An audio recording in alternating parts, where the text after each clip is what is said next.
Dança e cidade.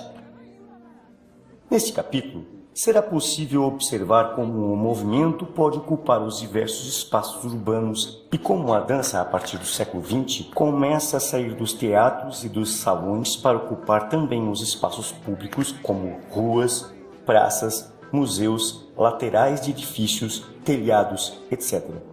Serão abordados novos usos que as pessoas fazem dos espaços urbanos, a ressignificação desses espaços e sua transformação em espaços dançantes, capazes de abrigar ações e movimentos como as performances.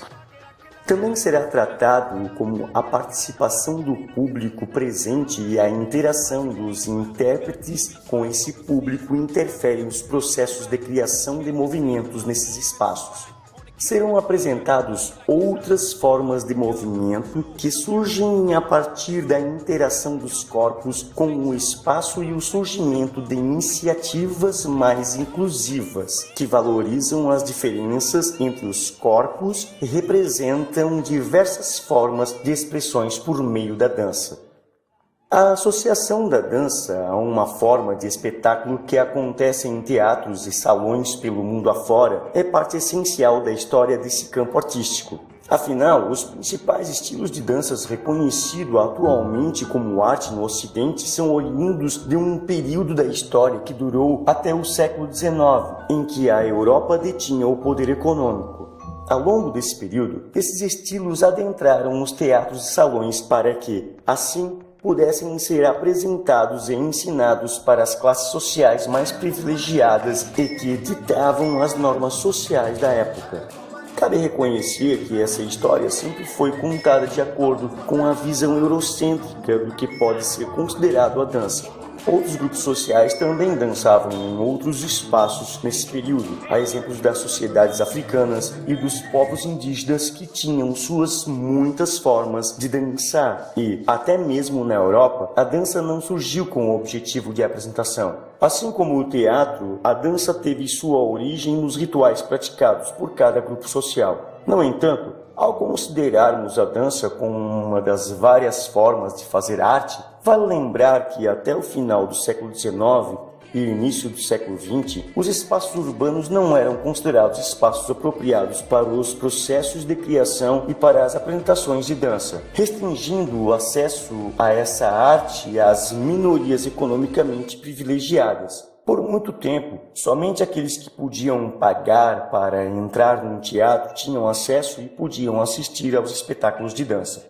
Quando a dança ocupa a cidade, desafia a gravidade.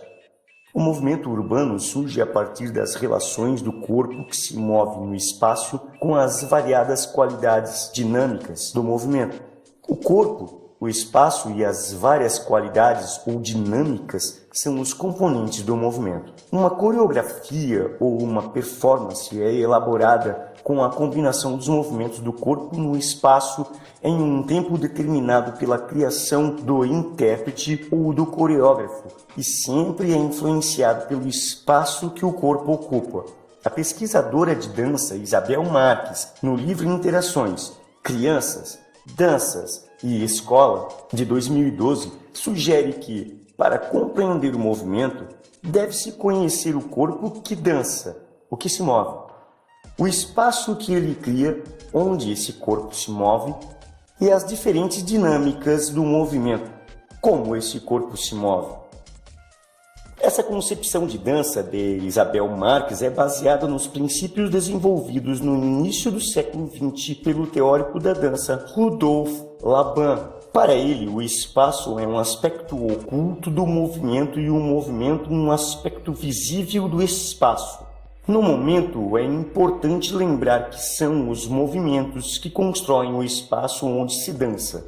De acordo com Isabel Marques, as pessoas modificam o espaço com a simples presença de seus corpos e dão sentido a qualquer espaço por meio de seus movimentos.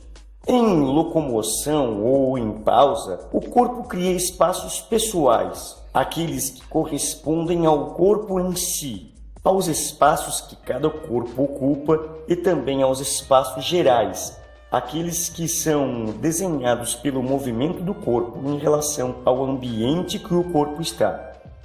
Ao explorar os diversos locais da cidade como espaços dançantes, ou seja, espaços a serem explorados pelos movimentos criados pelos corpos, são criadas novas relações de cada corpo e, consequentemente, dos movimentos com o espaço.